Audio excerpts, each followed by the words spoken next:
خيركم من تعلم القرآن وعلمه أو كما قال عليه الصلاة والسلام.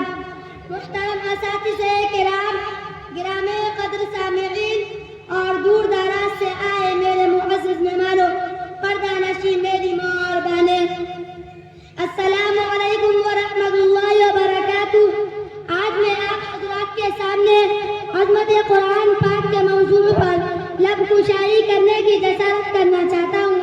گرامی قدر سامعین، قرآن مجید ایک ایسی کتاب ہے جس میں سابقہ تمام آسمانی کتابوں اور صحیفوں کے معتدل اور مناسب تعلیمات درج ہے۔ یہ کتاب کائنات کے لیے روح اور اس کی حقیقی حیات ہے۔ اللہ تعالیٰ نے اس کتاب کو سب سے اعلیٰ و ارفع قرار دیا، فرمایا ذالک الکتاب لا ریب فیہ، یہی وہ کتاب کتاب اللہ کی ہے۔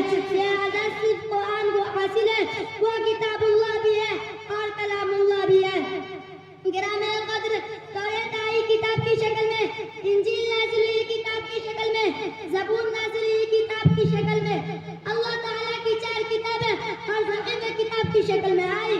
اللہ تعالیٰ فرماتے ہیں موسیٰ تو طور پر آئیے، توریت اتار دوں گا، عیسیٰ اپنے معبد خانے میں تشریف لائیے، انجیل عطا کروں گا، داؤد اپنے معبد خانے میں تشریف لائیے، زبور عطا کروں گا۔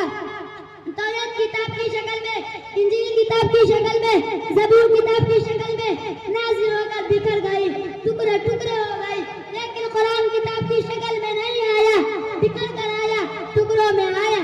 کبھی کوئی آیت آئی، کبھی کوئی سورت آئی، کبھی پارے کا کوئی حصہ آیا، وہ ساری کتابیں کتاب کی شکل میں آئی، آ کر بکھر گئی، قرآن بکھر کر آیا۔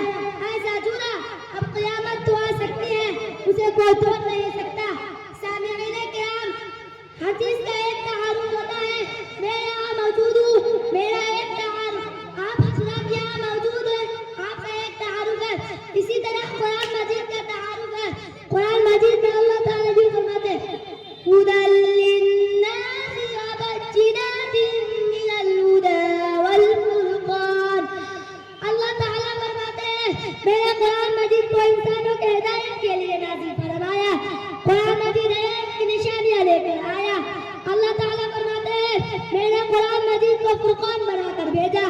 سامعین کرام، قرآن مجید کے بارے میں اللہ تعالیٰ فرماتے ہیں کہ اگر ہم اسے پہاڑ پر اتارتے تو دیکھ لیتا، پہاڑ اللہ تعالیٰ کے خوف سے دب کر پڑ جاتا۔